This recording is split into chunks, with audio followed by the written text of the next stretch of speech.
எல்லாருக்கும் வணக்கம். இந்த வீடியோவில் நீங்கள் பார்க்க போகிறது கிழக்கிழங்கை மட்டக்களப்பு மாவட்டத்தில் அமைந்திருக்கிற கழுதாவளை பிரதேசத்தில் உள்ள சுயம்புலிங்க கழுதாவளை பிள்ளையார் கோயிலை பற்றி தான்.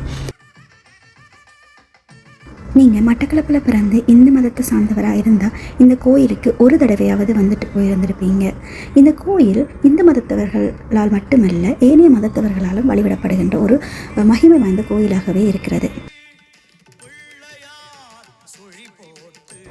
இந்த கோயிலோட பேரை கேட்கும் பொழுது சுயம்புலிங்க பிள்ளையார் கோயில் என்று தான் வருகிறது. அப்போ நீங்கள் எத்தனை பேர் யோசித்து பார்த்துருக்கீங்க, இது ஒரு பிள்ளையார் கோயிலா அல்லது ஒரு சிவன் கோயிலான்னு?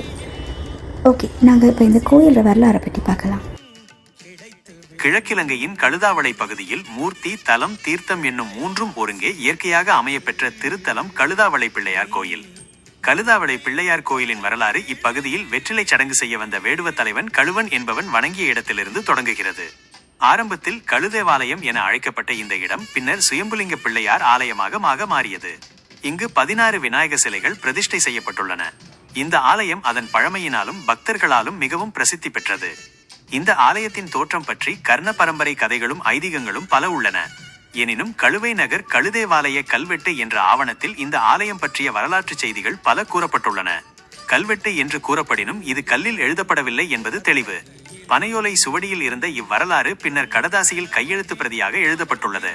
பலருக்கு தெரியாமல் சிலருக்கு மட்டும் தெரிந்ததாக இக்கல்வெட்டு இரகசியமாக பேணப்பட்டு வந்தது. காலத்தின் தேவை கருதி கணநாதன் அருளால் அது 1994ஆம் ஆண்டு அச்சுவாகனம் ஏறியது. இந்து கலாசார திணைக்களத்தினால் தொகுத்து வெளியிடப்பட்ட இலங்கையின் இந்து கோவில்கள் என்ற நூலில் இக்கல்வெட்டு அச்சிட்டு வெளியிடப்பட்டது. இலங்கையின் புகழ்பெற்ற வரலாற்றுத்துறை ஆய்வாளரும் யாழ் பல்கலைக்கழகத்தின் வேந்தருமான பேராசிரியர் உயர் திரு சி. பத்மநாதன் அவர்கள் இக்கல்வெட்டை பரிசீலித்து பார்த்து பதிப்பித்துள்ளார். இலங்கையின் இலக்கிய வரலாறு என்ற நூலை எழுதிய இணுவையூர் பண்டிதர் கா. நடராஜா அவர்கள் வசன நடை போல் எழுதப்பட்டிருந்த இக்கல்வெட்டினை பாடல் அமைவுக்கு ஏற்ப சீராக்கம் செய்துள்ளார். இந்த வகையில் இக்கல்வெட்டு கனதியான வரலாற்று தடயங்களை கொண்ட ஆவணமாகின்றது. இக்கல்வெட்டு பாடல்களின்படி இலங்கையின் ஆதிவாசிகளான வேடுவர்கள் வெற்றிலை சடங்கு என்ற வழிபாடு செய்து வந்த இடத்தில் கால்நடையாக கதிர்காமம் செல்வோர் கால் இளைப்பார தங்கிச் செல்வது வழக்கமாயிற்று. ஒரு தடவை கதிர்காம யாத்திரை செல்ல வந்த கௌரிசங்கம் அணிந்த திருலிங்கதாரிகள் இருவர் இவ்விடத்தில் தங்கி ஆவரை மரத்தண்டையில் நாகம்மை இருப்பதைக் கண்டு சுனையில் நீராடி திருலிங்க பூசை செய்தனர். அப்போது நிலமட்டத்தில் சுயம்புலிங்கம் ஒன்றை கண்டு அதனை தம்முடன் எடுத்துச் செல்ல எத்தனித்த போது சிவலிங்கம் சலம் வரையில் நீண்டு சென்றது. சுயம்புலிங்கம் அடியார்களுக்கு அற்புதம் காட்டியது. ஊரவர்களை ஒன்று திரட்டி இலங்கையிலே சிவாலயங்கள் பல இருக்கின்றபடியால் சுயம்புலிங்கத்தை மூலசக்தி விநாயகராக வழிபடும்படி கூறினார் என்பதை. இலங்கை தன்னில் ஈசன் ஆலயங்கள் உண்டு பாரும் மூலசக்தி விநாயகர் ஆலயந்தான். இத்தேசம் இல்லாததாலே பிள்ளையார் கோவிலது அதுவாக சிவபிரானை பணியும் என்று இயம்புனார் வண்ணமையும் இயம்பினாரே என்ற கழுவை நகர் கழுதேவாலய கல்வெட்டு உறுதிப்படுத்துகிறது. கலி பிறந்து 285ஆம் ஆண்டு சென்று இடப மாதம் 2ஆம் திகதிதனில் முகூர்த்தமிட்டு ஆலயமாக வணங்கலானார். ஆரம்பத்தில் நாகதம்பிரான் வைரவர் பரிவார மூர்த்திகளாய் இருந்தனர். வெள்ளிக்கிழமைகளில் மட்டும் பகற்பூசை நடைபெற்று வந்தது. நாகதம்பிரான் ஆலயத்துள் பெரிய குறைச்சி ஒன்றினுள் பால் பழம் கரைத்து வைக்க நாகங்கள் குடித்து வந்தன. நாகங்களே கோவிலுக்கு காவலாகவும் இருந்தன. கோவிலின் உள்ளும் சூழவிருந்த மருத மர பொந்துகளிலும் அவை வாழ்ந்தன.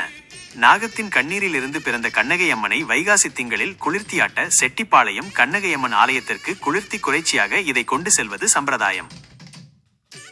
இந்த ஆலயம் மடாலய அமைப்புடையது. கருவறை எனப்படும் மூலஸ்தானத்தின் மீது விமானம் எனப்படும் தூபி இல்லை. கொடியேற்றுவதற்கான கொடிமரம் இல்லை. ஆலய நுழைவாசலில் ராசகோபுரம் இல்லை. எனினும் அடியார் கூட்டத்திற்கும் ஆனைமுகனின் அருளுக்கும் குறைவே இல்லை. தற்போதுள்ள நிலையில் மூலவராக சுயம்புலிங்க பிள்ளையார் வீற்றிருக்கின்றார். மூலஸ்தானத்தைச் சூழ சுற்றுப்பிரகாரத்தில் கல்லினாலான சோடச 16 விநாயக முகூர்த்தங்கள் சிலா விக்கிரகங்களாக பிரதிஷ்டை செய்யப்பட்டுள்ளன. உட்புற மதிர்ச்சுவரில் மாடக்கோவில்களில் 63 நாயன்மார் சிலைகள் ஸ்தாபிதம் செய்யப்பட்டுள்ளன. உள்வீதியில் நாகதம்பிரான், வைரவர், நவகிரகம், முருகன் கோவில்கள் பரிவார கோவில்களாக உள்ளன.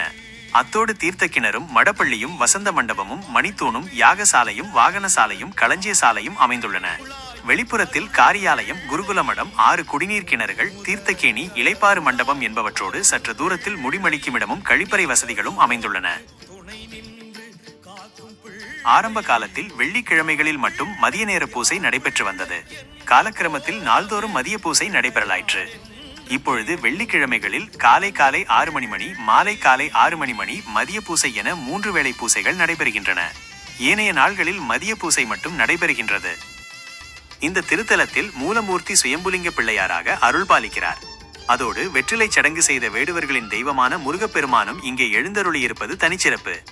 ஆலய திருவிழா வீதியுலாவின் போது விநாயக பெருமான் மூஷிக வாகனத்திலும், பார்வதி பரமேஸ்வரன் இடப வாகனத்திலும், வள்ளி தெய்வானை சமேதர முருகப்பெருமான் மயில் வாகனத்திலும் அமர்ந்து பக்தர்களுக்கு காட்சி தருகின்றனர்.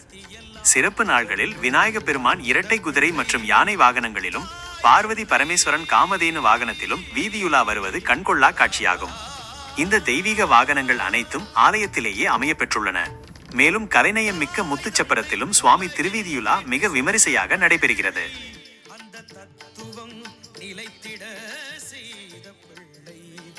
சுயம்புலிங்க பிள்ளையாரின் அற்புதங்கள் அநேகம், அதனால் அவருக்கு அடியார் கூட்டமும் அநேகம்.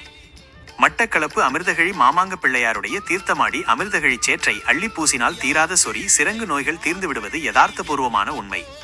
கழுதாவளை சுயம்புலிங்க பிள்ளையாரின் பெயரை உருக்கமாக சொல்லி நேர்த்தி வைத்தால் வாய் திறந்து பேசாத பிள்ளைகள் பேசுவது ஊரும் உலகமும் அறிந்த உண்மை. விநாயகர் சஷ்டி விரதத்திலே ஆவாகனம் செய்து கும்பத்தில் வைக்கப்பட்ட தேங்காயை முழுமையாக உண்பவர்களுக்கும், மாம்பழ திருவிழாவின் போது பிள்ளையாருக்கு நிவேதிக்கப்பட்ட மாம்பழத்தை உண்பவர்களுக்கும் மகப்பேறு கிடைத்து வருவது ஆனைமுகனின் அற்புதமேயாகும். பலிபீடத்தில் நைவேத்தியம் செய்யப்பட்ட பிரசாதத்தை உண்போர் தீராத நோய்பிணிகளிலிருந்து சுகம் பெறுகின்றனர். விரதம் அனுட்டிப்போர், நேர்த்திகள் வைப்போர் தமது எண்ணம் ஈடேறியதும் நேர்கடனை பூர்த்தி செய்ய வரும்போது சுயம்புலிங்க பிள்ளையாரின் அற்புதங்களை அறிந்து கொள்ள முடிகின்றது. கல்வி, தொழில் முன்னேற்றம், பரீட்சையில் சித்தி, வேலைவாய்ப்பு, வெளிநாட்டு பயணம், பதவி உயர்வு, திருமண நிகழ்வு என்பனவாய எத்தனையோ விடயங்களில் பிள்ளையார் அற்புதம் நிகழ்த்துகின்றார்.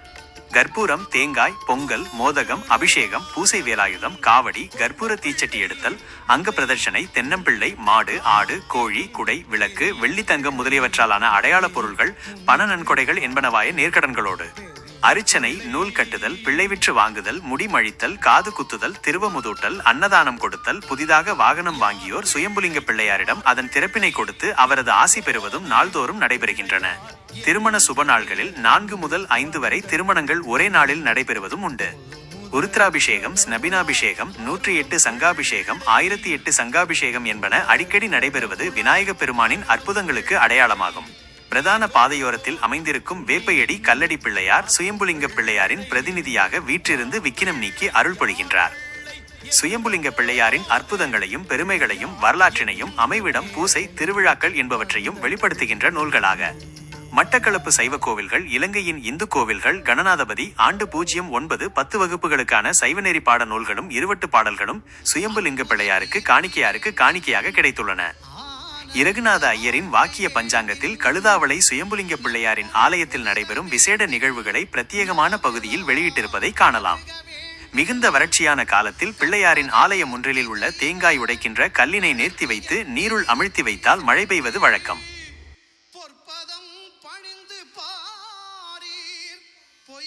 மட்டக்களப்பு மாநகருக்கு தெற்கே கல்முனை செல்லும் பிரதான பாதையில் மட்டக்களப்பிலிருந்து சுமார் 24 கிலோமீட்டர் தூரத்திலும், கல்முனையிலிருந்து சுமார் 15 கிலோமீட்டர் தூரத்திலும் வெற்றிலை செய்கைக்கு புகழ்பெற்ற பழம்பெரும் கிராமமான கழுதாவளை அமைந்துள்ளது.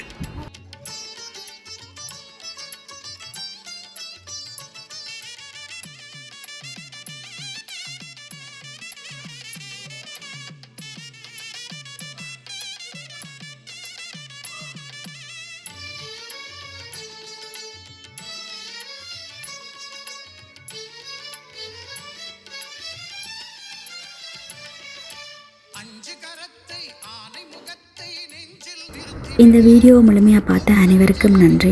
இந்த வீடியோ உங்களுக்கு பிடிச்சிருந்தால் லைக் பண்ணுங்கள், கமெண்ட் பண்ணுங்கள், ஷேர் பண்ணுங்கள். இந்த சேனலை இதுவரைக்கும் சப்ஸ்கிரைப் பண்ணாதவங்க ப்ளீஸ் சப்ஸ்கிரைப் பண்ணுங்கள். இந்து ஆலயங்கள் சம்பந்தப்பட்ட பயனுள்ள தகவல்களை தெரிந்து கொள்கிறதுக்காக இந்த சேனலோடு இணைந்திருங்க. நன்றி.